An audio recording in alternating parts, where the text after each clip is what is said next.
Dr. Parveen Sheikh, Assistant Professor, Department of Physics, Dahiwadi College, Dahiwadi. Today I am presenting the topic ultrasonics. So in this topic we are studying with what is sound wave. So sound wave is a vibration of particle of medium. So there are various ranges of frequencies of sound waves. Human audible range is 20 Hz to 20 kHz. Ultrasonic waves are greater than frequency greater than 20 kHz, and infrasonic waves are having a frequency less than 20 kHz. So in detail we have to study what are the ultrasonic waves and what are the different methods to produce ultrasonic waves. So why we are normal methods of vibrations cannot be used for production of ultrasonic waves, because low natural frequency of vibrations is there, and this is not produces the vibrations which are having a frequency greater than 20 kHz. So for ultrasonic wave production we need to go for the ultrasonic transducer. So what is transducer? Transducer is a electronic device which converts one type of energy into other type of energy. So here we are dealing with some different types of ultrasonic transducer. So today in detail I am going to explain piezoelectric oscillator, which is used to create the ultrasonic waves having the frequency above 300 kHz. There is other oscillator also, magnetostriction oscillator, in which you can produce the ultrasonic waves or sound waves having a frequency up to 300 kHz. But we have to go for the piezoelectric oscillator, and in many of the applications we are dealing with the use of piezoelectric oscillator. So dealing with this, we should know on which effect it is going to work. So what is piezoelectric effect? So piezoelectric effect is shown by some asymmetric crystal. You can call them as a like tourmaline quartz. So what are their characteristics? In this case, when you apply the pressure to opposite faces of crystal, then equal and opposite charges are developed on the perpendicular faces. So here what happens actually? Mechanical energy is converted into electrical energy. Reversely, if you do the same thing, if you apply tension, in the second diagram I have shown, tension is applied, polarity will become reverse. On upper face there is a accumulation of negative charges, and on lower face there is accumulation of positive charges is taken place. Means in short, whatever is your mechanical energy, that is either pressure or tension, is converted into the extent of the electrical energy. So here converse of piezoelectric effect plays a very important role in the oscillator working, or we are going to use itself the converse of piezoelectric effect to produce the ultrasonic waves. So what is it? Converse means if you apply here electric field or electricity, then there is a generation of mechanical vibrations.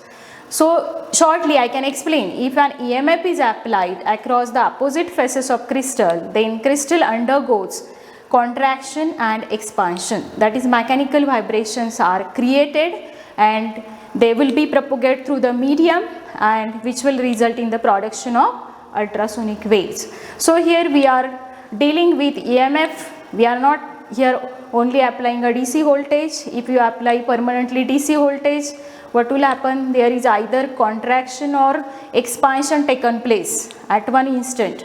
But we need vibration of this crystal, so you need to apply alternatively a positive half cycle. Again in next half cycle it undergoes the expansion or contraction. So alternatively positive and negative half cycles we are going to apply, means we are applying the AC voltage, and due to that our crystal will start vibrating. As in this figure you can observe, there is a alternating vibrations will be taken place, and it will vibrate and it will produces that oscillations in the nearby medium, and nearby medium particle will get oscillate and ultrasonic waves are produced. So on the same principle we design our ultrasonic transducer, that is piezoelectric oscillator.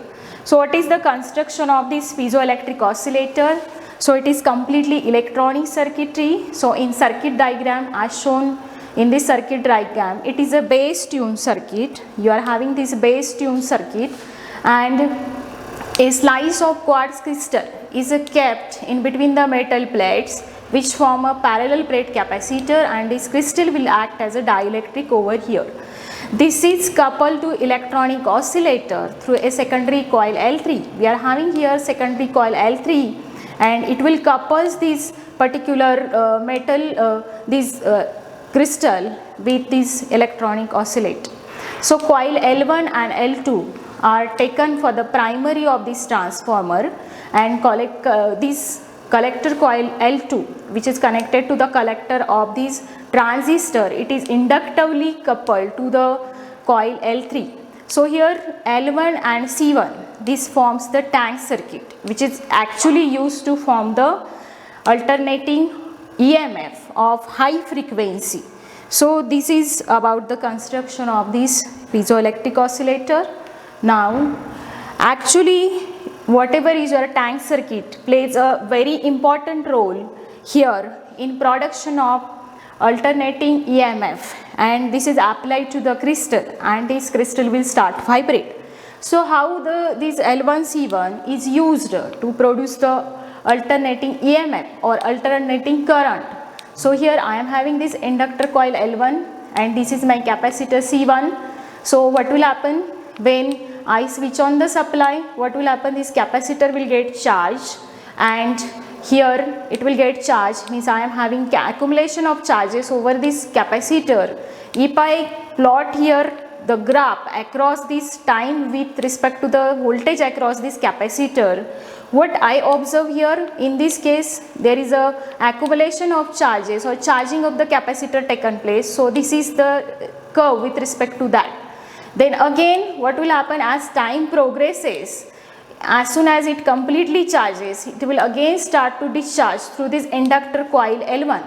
And what will happen? This is the progression of this path, how it get discharges. So I am having here discharging path.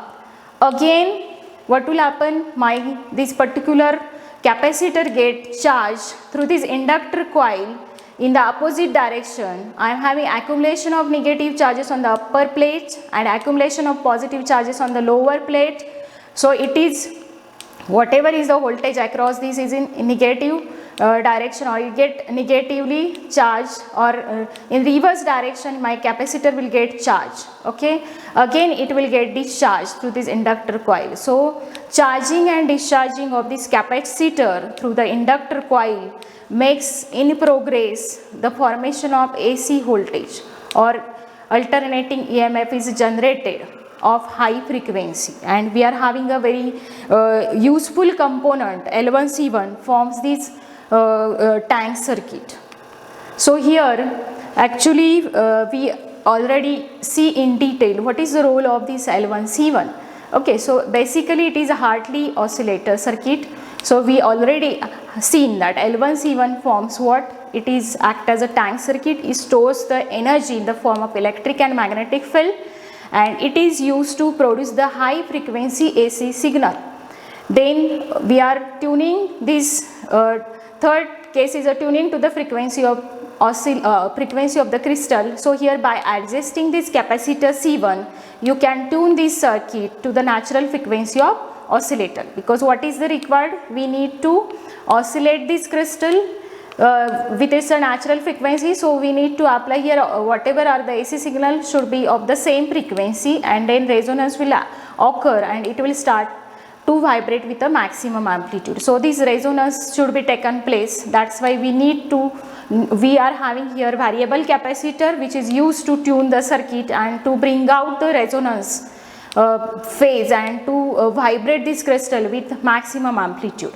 So ultrasonic waves up to frequency 5 × 10⁸ Hz can be produced by using this piezoelectric oscillator. So here in actual working, when you are having this battery switch on, the oscillator produces, this L1C1 produces a high frequency EMF, and this particular Again, due to secondary, this L2 is coupled with the secondary of this transformer. What will happen here? EMF is induced in this particular secondary of transformer, and then it is applied to the metal plate or applied to this crystal. Okay, so now crystal is under the high frequency alternating voltage.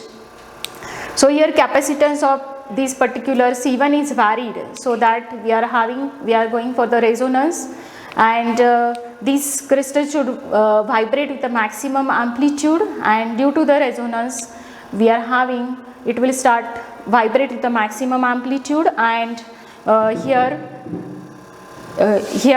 we need to produce the ultrasonic waves, or whatever are the vibrations of that crystal should pass in the medium, and medium particle will start to vibrate, and that should pass through the medium, and ultrasonic waves should be produced.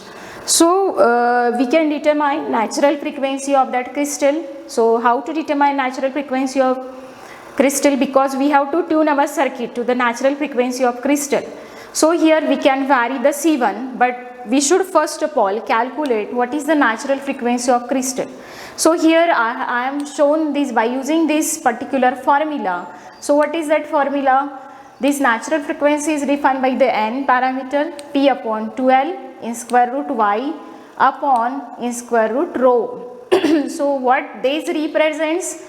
L is the thickness of the crystal slab, whatever I am using here, and y is the Young's modulus, rho is the density of that crystal, and P is nothing but the integer multiple, means you are taking for the overtones, or you are taking for the fundamental frequency, but we are always preferring the fundamental frequency.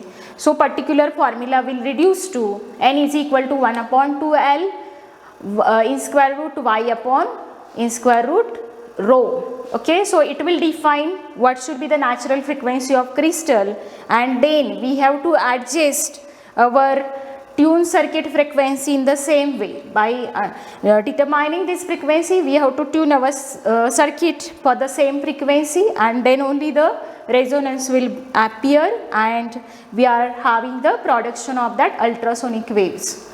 Okay, so thank you.